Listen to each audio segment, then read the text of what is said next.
Congolaises, Congolais, mes chers compatriotes, merci tout d'abord. Merci aux milliers de compatriotes qui sont venus à ma rencontre et qui m'ont accompagné depuis le 20 novembre dernier. Au cours des 33 étapes de ma campagne, j'ai communié avec toute la population. Je garderai toute ma vie dans mon cœur le souvenir de toutes ces rencontres. Je demande à ceux et ceux que je n'ai pas pu rencontrer de bien vouloir m'excuser. Comme vous le savez, de nombreuses entraves ont été placées sur ma route pour m'en empêcher. Au long de ma route, 2 millions de compatriotes m'ont rejoint. D'autres ont perdu la vie ou ont été molestés, frappés, torturés pour m'avoir apporté leur soutien. Je pense à Maître Dido Kakisingi, sauvagement lapidé à Kindu, Anzé Serge, jeune homme de notre parti, sauvagement assassiné par les forces du progrès lors d'une caravane organisée à Kinshasa vers le marché Bayaka. Pensée spéciale pour mon ami Chéribin Okende, dont les assassins courent toujours le riz. La liberté n'a pas de prix. Salomon Idi Kalonda et l'honorable Mike Mukebai croupissent toujours en prison. Le seul crime qui peut être imputé à ces prisonniers politiques est de réclamer le changement. Mes bien chères sœurs, mes bien chers frères, chers compatriotes, partout où je suis passé, j'ai vu la misère. J'ai parcouru au cours de ces 30 derniers jours plus de 250 km à pied. Au cours de ces marches, j'ai vu la misère. J'ai entendu vos appels de détresse.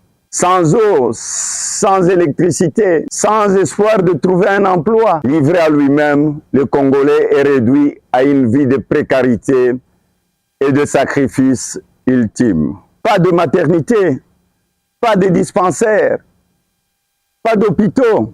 Les infrastructures de santé sont totalement délabrées.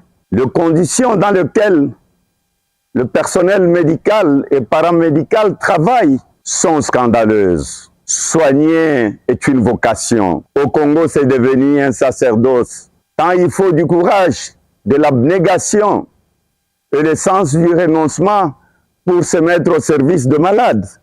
Et pourtant, lors de longues marches que j'ai effectuées au milieu de la population et dans tout le grand meeting, je vis dans les yeux de mes compatriotes briller la flamme d'espoir. Aujourd'hui, toutes nos provinces sont enclavées. Les routes nationales sont toutes impraticables dans leur intégralité. De Goma à Beni jusqu'à Bukavu, de Kisangani à Buta, de Bunia à Isiro, de Kananga à Mbujimai, de Lisala à Zongo, de Lisala à Gemena, de Kalemi à Lubumbashi, de Bukavu à Kamituga, de Kisangani à Isiro. Le voyage est devenu une aventure périlleuse. Je salue le courage des transporteurs, de camionneurs, de leurs passagers qui bravent le danger pour survivre. Le réseau routier est à l'abandon. Comme un aveu durant cette campagne, le président candidat ainsi que les alliés, ceux qui devraient rendre compte de l'état des infrastructures routières, ont été obligés de prendre des hélicoptères pour aller devant la population à plusieurs endroits. À chaque décollage, je devine le désarroi de la population abandonnée à son triste sort dans les territoires totalement enclavés, le regard tourné vers le ciel, vers les hélicoptères dont le coût de location aurait pu contribuer à la construction de toutes les routes nationales. Au Congo, la vie quotidienne est devenue un enfer. Chaque ménagère prépare une casserole de plus en plus vide. Tout est devenu cher, trop cher. Voir un enfant partir à l'école, le ventre creux est une déchirure pour chaque maman. Le Congo est une parcelle dépecée par une poignée d'individus qui ont décidé de ramasser toutes les richesses. La notion de vivre ensemble, rêvée par le père de l'indépendance et nos guides spirituels, a laissé place à l'égoïsme et au tribalisme. C'est la seule raison qui permette de comprendre qu'il faille à un enseignant ou à un policier 200 mois de travail, plus de 18 ans pour rattraper les salaires d'un député national. Par exemple, pour la ville de Kinshasa, la seule ville pour les 58 députés nationaux qui auront perçu 87 millions de dollars sur 5 ans, alors que 58 enseignants dans la même ville de Kinshasa, pendant les 5 ans, ont touché 350 000 dollars sur la même période. Aujourd'hui, le patriotisme et le nationalisme sont devenus des instruments au service de l'injustice sociale. Le mensonge a pris le dessus sur la vérité et la redevabilité.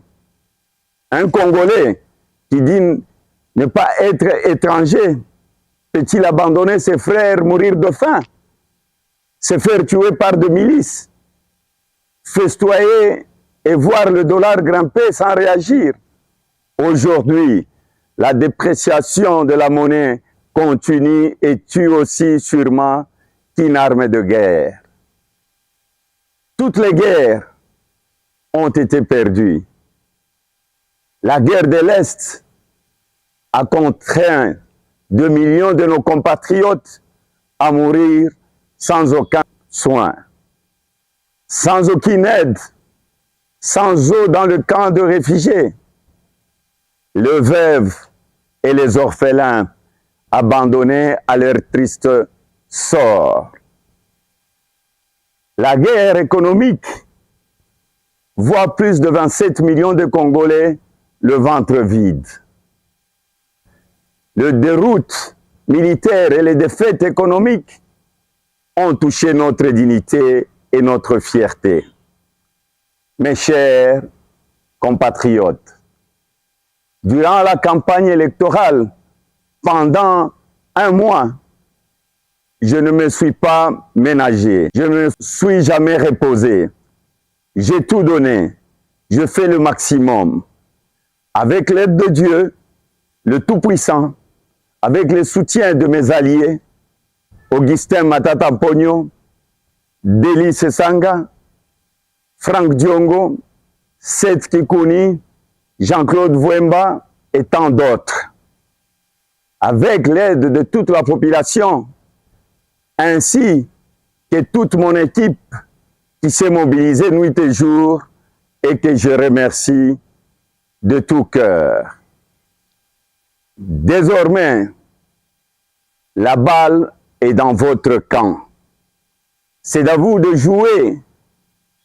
Ce mercredi 20 décembre, je vous invite à aller voter, à voter massivement. Voter pour le numéro 3 comme président et pour nos candidats députés nationaux et provinciaux, à donner un carton rouge à ceux qui ont échoué. Ils doivent quitter le terrain, rentrer au vestiaire. Mais après la première mi-temps, il y a la seconde mi-temps. Une fois que vous avez voté, restez. Restez devant le bureau de vote jusqu'à la fin du dépouillement de bulletins et la publication de résultats. Le résultat devront être publiés bureau de vote par bureau de vote. Cette nuit de sacrifice ouvrira la voie vers une vie d'espoir, de liberté et de dignité retrouvée. Faites-le pour vous, pour nos enfants et pour les générations futures. Vous devez protéger vos suffrages. Chaque voix comptera. Ma victoire, ce sera votre victoire. Car vous et moi sommes dans le même camp, dans la même équipe, Je me donnerai corps et âme à la seule mission pour laquelle vous m'aurez choisi. Elle est de remettre le Congo en marche et changer la vie. Un nouveau Congo est possible. Il faut en terminer avec les défaites militaires, l'insécurité et la misère sociale. Avec votre accompagnement, je m'emploierai à remettre de l'ordre dans la gestion de finances publiques, à réduire le train de vie de l'État et à éradiquer la corruption afin que nos militaires, nos policiers, nos fonctionnaires soient bien payés. Avec votre concours, je mettrai un terme à l'injustice afin de raffermir le lien social entre toutes les Congolaises et les Congolais qui partagent ensemble une communauté de destin. Au quotidien, je m'assurerai que le taux de change du dollar baisse ainsi que le prix des denrées alimentaires et que l'eau et l'électricité ne soient plus un privilège mais une réalité.